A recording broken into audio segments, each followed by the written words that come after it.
En welkom by Vanaand se Huisgeloof Bybelstudie. Vanaand gaan ons aan met ons kort reeks oor wat dit beteken om Jesus te volg. En vanaand gaan ons dan spesifiek gesels oor wat disippelskap is en ook wat disippelskap nie is nie. Nou wanneer ons praat oor disippelskap, dan dink ons gewoonlik aan teksgedeeltes soos Matteus 28, waar Jesus sê, gaan dan na al die nasies toe en maak die mense my disippels. Maar ons gaan in vanaand se Bybelstudie kyk na verskillende teksgedeeltes wat vir ons iets vertel oor wat disippelskap nie is nie en ook wat dit is. En in hierdie oordeenking as 'n inleiding wil ek 'n gedeelte lees wat professor Stefan Joubert oor op 'n stadium skryf oor disippelskap. En hierdie is 'n gedeelte wat ons nie gewoonlik sou assosieer met disippelskap nie. Nog meer wil ek ons voor die tyd waarsku ook dat hierdie is 'n gedeelte wat as ons dit lees, dit nie so noodwendig so lekker is op die oor nie. Dit val nie so gemaklik op die oor soos wat ons gewoond is wanneer ons praat oor temas soos disippelskap nie. En tog is dit 'n baie belangrike gedeelte om te lees. Ons lees dit in Lukas 17. En hierdie gedeelte praat Jesus oor onder andere vergifnis, hy praat oor wat geloof is en dan praat hy oor wat onbaatsigtige diens is. En dit is in wese wat disippelskap is, nee, dit is om te dien, om 'n dienaar van Jesus te wees. En dan in vers 7 tot 10, dan sê Jesus die volgende woorde. Lees dit saam met my. As een van julle 'n slaaf het, wat besig is om te ploeg, of om diere te versorg, sal hy aan hom, wanneer hy van die land af kom sê, kom eet gou saam? Nooit nie. Hy sal aan hom sê, maak iets gaar vir aandete, bind jou klere vas en bedien my terwyl ek eet en drink. Eers daarna gaan jy self eet en drink. 'n Slaaf wat sy opdragte uitgevoer het, ontvang mos nie dank nie. Net so is dit ook die geval met julle. As julle alles gedoen het wat aan julle oorgedra is, sê dan, ons is net niks werd slawe. Ons het bloot uitgevoer wat ons moes doen. Julle sien hierdie woorde val nie maklik op die oor as ons hierdie woorde hoor van so moet dit met julle ook wees nie. Maar in hierdie gedeelte is daar 'n paar baie belangrike lewenswaarhede oor wat 'n lewe van disippelskap vir my en jou beteken. Jesus gebruik hierdie beeld van slawerny, omdat baie van die mense wat daar gestaan en geluister het na hom, slawe was en dit goed sou verstaan. En onthou Lukas fokus juis in die skryf van sy evangelie op wat die goeie nuus van Jesus vir hulle wat onderdruk is, vir hulle wat die minste in die gemeenskap is onder andere. So die slaaf is een van hulle. Maar hierdie storie word vertel en Jesus se woorde hier word gebruik omdat slawerny en die verhouding tussen slaaf en eienaar iets is wat die mense van daardie tyd baie goed verstaan het. So dis 'n beeld wat met hulle harte praat, dis 'n beeld waarmee hulle kan assosieer en dan wanneer Jesus hierdie beeld gebruik om 'n lewenswaarheid oor ons verhouding met Jesus en ons lewe as disippels uit te lig, dan is dit 'n beeld wat hulle verstaan, want dit is deel van hulle leefwêreld van daardie tyd. So ons moenie noodwendig hierdie gedeelte lees en dit dan direk so oordra dat Jesus ons sien as slawe nie, glad nie. Inteendeel, Jesus sê op 'n latere stadium dat ek noem julle nie meer slawe of ondergeskiktes nie, ek noem julle vriende. So dit beteken nie dat Jesus sê om 'n disipel te wees beteken om 'n slaaf van hom te wees nie. Dit beteken dat Jesus gebruik hier 'n beeld wat deel was van die leefwêreld van daardie mense, wat emosionele reaksies sou uitlok. En hy gebruik dan hierdie beeld om iets uit te beeld van wat dit beteken om hom te volg. Die een ding wat baie belangrik is en wat ons nie mag versag nie, ons mag dit ook nie probeer sagter vertaal of dit probeer afwater tot iets wat makliker op die oor val nie. Jesus gee hier vir my en jou 'n baie belangrike lewenswaarheid vir wat dit beteken om 'n disipel van hom te wees. En dit is ja natuurlik, so wat ons weet, dat deur Jesus se genade en omdat hy ons so bitter lief het, nooi hy ons in 'n nuwe lewe saam met hom, in 'n lewe in verhouding met hom, die goeie nuus van die evangelie. Maar hier is iets baie belangriks wat ons nooit uit die oog uit moet verloor nie. Jesus sê nie vir ons dat ons hom moet innooi in ons lewe in nie. Hy nooi ons in sy lewe in. En dit beteken sy reëls geld en ons doen soos hy vir ons sê om te doen, soos volgens sy riglyne vir ons lewe. En dis iets wat ons partykeer vandag in die wêreld waarin ons lewe so 'n bietjie die oog uit verloor. Ek dink in vandag se konteks en samelewing gebeur dit baie keer waar ons hierdie idee het van wat dit beteken om 'n disipel van Jesus te wees. Dit is ek gee my hart vir Jesus, maar dan nooi ek Jesus in my lewe in.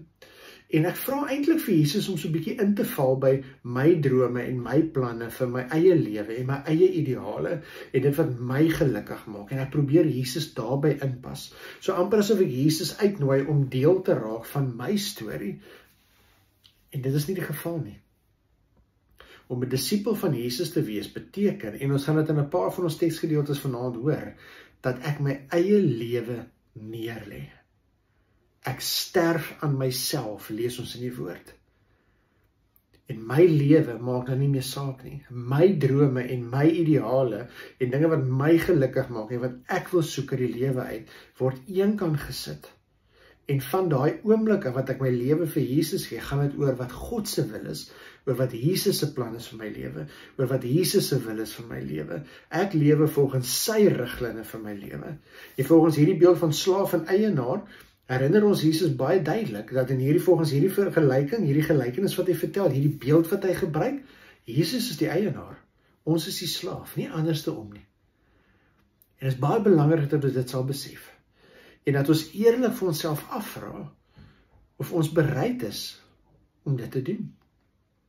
En julle sien, dit is nie so maklik net om vir Jesus ja te sê en dan ewe skielik gaan die engeltjies sing en alles gaan maanskyn en rose wees nie. Nee, om ja te sê vir Jesus is die wonderlikste keuse wat ons kan maak. En ons ontvang soveel uit die Here se hand uit. Ons ontvang 'n nuwe lewe, hoop, blydskap, vrede in oorvloed. Ons ontvang die ewige lewe en die belofte dat niks ons ooit van God se liefde kan skei nie. Dis alles waar en dit is wonderlik en die grootste geskenk wat ons ooit voor kan vra.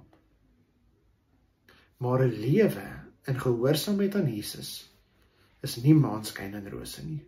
Dis die teenoorgestelde. En dit gaan ons iets kos. En dit gaan opofferings van ons vra. En dit gaan vra dat ons dinge prys gee. Dit gaan vra dat ons partykeer deur mense afgeskryf en beledig word. Dit kos letterlik ons eie lewe. Dis hoekom Jesus ook gesê het, dat as jy my wil volg, moet jy jouself verloon, jou lewe neerlê, jou kruis opneem en my volg. My voorbeeld volg, my riglyne vir jou lewe volg, my wil vir jou lewe soek, want ek nooi jou in my storie in, sê Jesus, en my storie gaan oor God se eer en God se koninkryk, nie jou eer en jou koninkryk nie. Ons glo so dikwels, omdat ons weet dat Jesus alles vir ons gee. Maar ek wonder, wat is elkeen van ons antwoord op die vraag of ons bereid is om alles vir Jesus te gee? Ons weet Jesus het sy lewe vir ons gegee, maar is ons werklik bereid om ons lewe vir hom te gee? En nie as een of ander mooi sê ding, ag liewe Jesus, ek gee my lewe vir jou nie, om regtig my lewe neer te lê en te lewe soos wat hy van my vra, volgens sy reëls, volgens sy wil. So dit is wat Jesus in hierdie gedeelte vir ons uitlig, dat om 'n disipel van hom te wees, beteken ons lewe vir hom, en dit is alles of niks. Dit is 'n oorgawe vir Jesus, waar Jesus alles van ons wil wees, die middelpunt van ons bestaan wil wees. Ons kan nie al die lekker dele van Jesus saam met ons dra, maar die oomblik wanneer dit kom by ongemaklikhede, of by opofferings, of by dit wat Jesus regtig van ons lewe vra, dan is dit te moeilik of te veel gevra, en dan staan ons met een voet in die beloftes van God, en met die ander voet in die wêreld nie. Is om te besef, ek lewe vir Jesus, alles of niks. Jesus sê ook hierso, dat 'n slaaf wat hierdie werk doen, word nie daarna beloon of gedank vir sy werk nie. En daarom moet ons ook, wanneer ons doen wat van ons gevra word om te doen, dit nie doen om deur ander mense raag gesien te word nie. Dit gaan ook nie daaroor om te lewe vir die erkenning van mense nie. Ons gaan onder andere ook vanaand hoor dat disipelskap het niks te doen met my godsdienstige CV nie. Dit gaan nie daaroor oor hoe goed ek is en hoe sterk my verhouding met die Here is nie. So baie keer dink ons dat disippelskap gaan daaroor dat ek my liggie moet laat skyn, en dan vergeet ons dat dit nie gaan daaroor dat alle mense sien hoe helder brand my liggie nie. Jesus sê, laat julle lig so voor ander skyn, dat hulle julle goeie werke kan sien, maar julle Vader wat in die hemel is, verheerlik. Ons lewe nie vir erkenning nie, ons lewe nie om deur ander raag gesien te word nie, ons lewe nie vir die eer en status in die oë van ander nie. Ons lewe vir God se eer en God se koninkryk. Want ons besef dat ons behoort aan hom, nie aan onsself nie. En om 'n disipel van Jesus te wees, beteken juist dit. Om die kroon van my eie kop af te haal en te lewe vir die koning van konings, my Jesus, my Here. So dit gaan daaroor om my eie lewe neer te lê en te besef ek word genooi in Jesus se storie in, en omdat ek in Jesus se storie ingenooi word, wanneer ek daardie keuse maak om te lewe vir Jesus, dan besef ek dit gaan altyd oor sy eer, oor wat sy naam verheerlik. Maar in hierdie beeld is daar nog 'n ding wat Jesus ons herinner. En dit is hierdie gedagte dat 'n slaaf verdien niks. En dit herinner ons daaraan dat ons nie uit verdienste uit gered word nie. Ons word nie uit verdienste uit die voorreg gegee om 'n disipel van Jesus te wees nie. Dit is net genade. Dit kom nie van onsself af nie. Dit is 'n geskenk, 'n geleentheid, 'n genade geskenk wat uit sy hand uit aan ons gegee word. En daarom moet ek en jy altyd leef met nederigheid om te weet dat die voorreg om 'n disipel van Jesus te wees, het niks met myself te doen nie. Ek het niks om oor te roem of te eer nie. Ek het niks gedoen om dit te verdien nie. Inteendeel. My ou lewe beteken eintlik dat ek die teenoorgestelde verdien. Maar deur Jesus se genade word ek genooi in sy storie in. Vanaand gaan julle verder gesels oor wat disipelskap is en wat dit nie is nie. Maar as 'n inleiding met hierdie gedeelte wil ek vir ons net 'n paar punte uitlig en vir ons herinner dat 'n lewe as 'n disipel is om te lewe in 'n lewende verhouding met Jesus, waarin ek my eie lewe neerlê en deel word van sy storie. En waar ek elke dag, soos wat ek lewe in 'n lewende verhouding met Jesus, al meer van hom leer, al meer van hom ontdek, en al meer na sy beeld gevorm word, sodat ek meer aan Jesus gelyk kan word. Dit beteken om my eie drome, my eie ideale, my eie planne, my eie lewe prys te gee, en bereid te wees om alles te doen wat Jesus vir my vra. Om bereid te wees om alles te gee wat hy van my vra. Dis om bereid te wees om te weet dat selfs al kry ek swaar, omdat ek Jesus se disipel is, sal ek volhard, sal ek die goeie lewe lewe, sal ek aanhou om Jesus te dien, want om Jesus te ken, oortref alles in waarde. Om 'n disipel te wees beteken ook nie net ek dien Jesus nie, maar dit beteken ook ek dien ander kinders van die Here. Ek sorg vir ander, ek bemoedig ander, ek ondersteun ander, ek dien ander, ek was ander se voete, soos Jesus vir my die voorbeeld gestel het. Met hierdie gedeelte in gedagte, en met hierdie wete dat Jesus ons nooi in 'n lewe saam met hom, in sy lewe in, maar dat dit beteken dat hy van ons vra om aan hom gehoorsaam te wees en volgens sy reëls en beginsels te lewe. Kom ons lees na die res van die teksgedeeltes. En so wat jy hierdie gedeeltes lees, vra jouself die hele tyd af, wat leer ek in hierdie gedeeltes oor disipelskap? Wat dit is en wat dit nie is nie. En mag ek en jy aan die einde van vanaand tot 'n dieper besef kom van wat dit beteken om 'n disipel van Jesus te wees.